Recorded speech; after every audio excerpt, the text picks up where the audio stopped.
I can never sustain the improvement in functional ability due to the unavoidable exposures to pesticides, scent, and so on. FP, Ontario.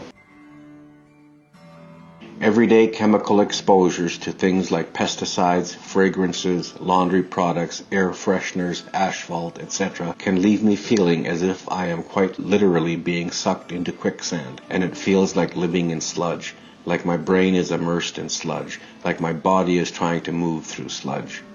L, Ontario, Canada. Pesticides are an unnecessary gross poisoning of humanity and the environment without our informed consent. Hundreds of people are suffering from and reporting health effects from them and being completely ignored. Their safety has not been studied properly or extensively, resulting in a mass population experiment on all of us, including the most vulnerable, our children. AM, British Columbia. Toxic and wireless assaults are so common, and we have no recourse or supports, and we're expected to stay nice while begging for clean air and safe housing, etc., because invisible assaults against people with invisible disabilities are legal, and toxic products are legal, and unsafe levels of wireless radiation are legal. Linda, Canada. If everyone could put their devices in airplane mode most of the time in public and check in periodically, then people with EHS disabilities can freely enjoy public spaces. Vibrate mode still emits painful microwave signals. Similar to smoking, reducing toxins can help everyone. I wish there wasn't Wi-Fi in libraries, museums, on buses, planes, or trains. I used to be able to travel, but the RF Wi-Fi signals in the microwave range are painful. Please keep cell towers away from parks and beaches so we can enjoy these places too. Shelley. There was a phone mast less than 50 meters away from my house on a building, which made me seriously ill over time. I was forced to become homeless and live in a tent to deal with the symptoms. Kerry Robbins, Staffordshire, England.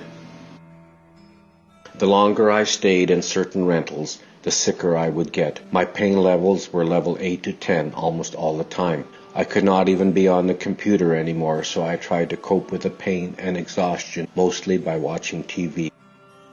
Krista Upton, Edgemont, South Dakota. We need to keep cell towers away from densely populated areas, daycares, and schools to minimize signals while effectively delivering them to the people and businesses that need them the most. Environmentally friendly white spaces without Wi-Fi signals in the microwave range would allow EHS disabled people to be integrated in communities, experience equity and accessibility. Keeping the ALARA principle in mind will help these disabled people to manage their intolerable symptoms of microwave radiation sickness. Shelley. For me, MCS feels like navigating around landmines ready to wreak havoc in my day. No matter how positive I try to start my day, there's that feeling I succumb to when fragrance wafts under my nose that I am not made for this world.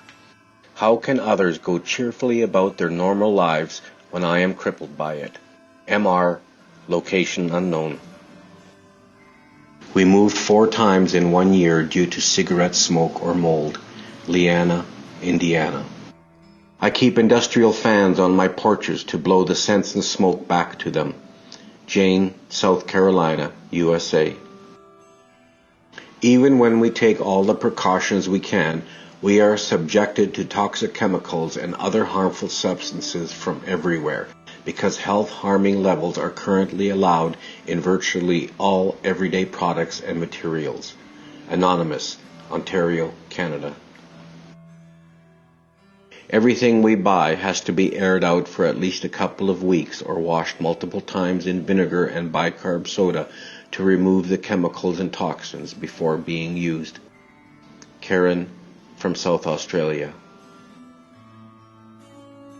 The only way to escape being forced to inhale the fumes coming out of other people's laundry vents, which sickens us severely, is to move to a secluded house in the country. Yet who can afford that when lack of workplace accommodation has stolen our incomes? Apartment life slowly kills us, but most of us have no other choice.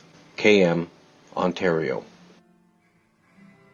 That's how much control most of us don't have, over the exposures that disable us. Linda, Ontario.